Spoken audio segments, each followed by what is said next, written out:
gabi pag-usab mga angkol ug mga auntie.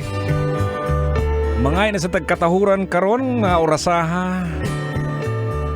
Uy, nakalimutan ko yung pizza ngayon ha. Pizza 15 man ay karon. May kausap ako kanina, sabi niya sa akin, Toy, isa sa mga dahilan kung bakit matraffic ngayon, hindi dahil maraming ginagawa. Wala namang gumagawa ngayon eh.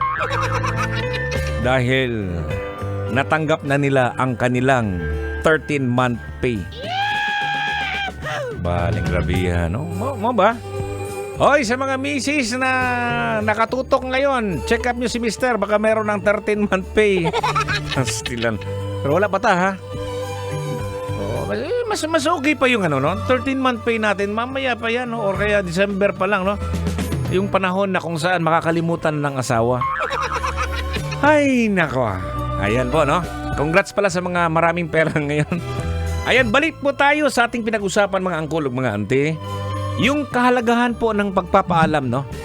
Ayan sa bahay. Ayan, simple lang sa mga mag-asawa. Pagpapaalam na, halimbawa, mahal, late na ako makauwi mamaya kasi meron kasi kaming inuman kasama ni kumpare.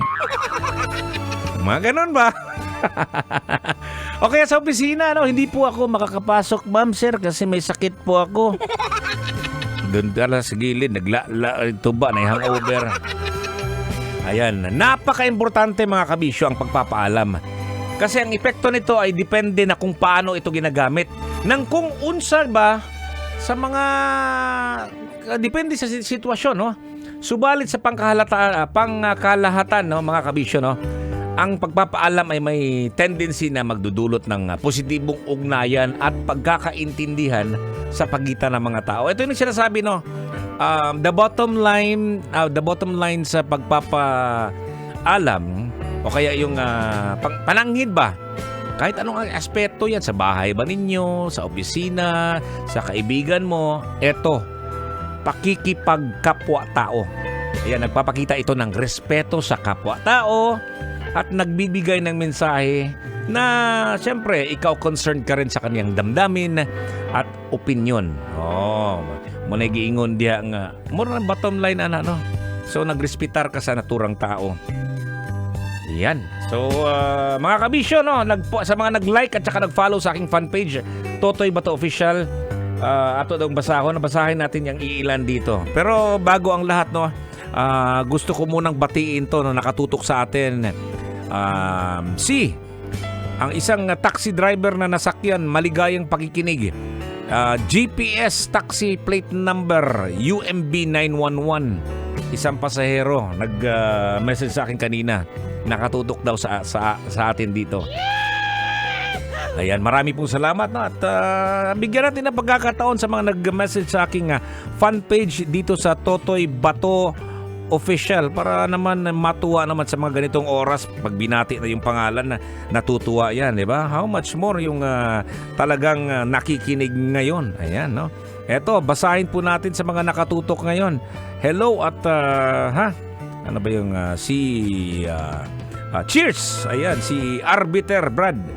Nakikinig sa Baliwag City, Bulacan. Ayan, no? Pabati, good evening sa mga students ko sa NU Baliwag na mga pumasa sa law review class ko.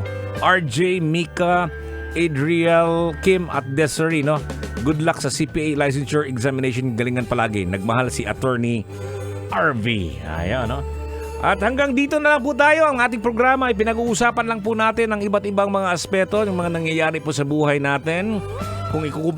Kung ikukumpara po natin noon at saka ngayon, may mga bagay-bagay na masasabi natin na mas maganda yung buhay ko dati, di ba? Minsan din sasabihin mo, mas okay yung buhay ngayon, no? So, ano lang natin, no? I-connect lang natin, tagaan lang natin og taytayan ang mga nang hitabo sa atong palibot. Ayan, hanggang dito na lang po tayo. Bukas na lang po tayo mag-uban-uban 9 p.m. hanggang 12 midnight. Ako po si Totoy Bato. At bukas naman po, alas 5 ang ating Feel Good Morning.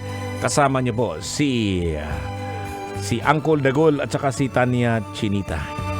So hanggang dito na lang po tayo. Marami pong salamat.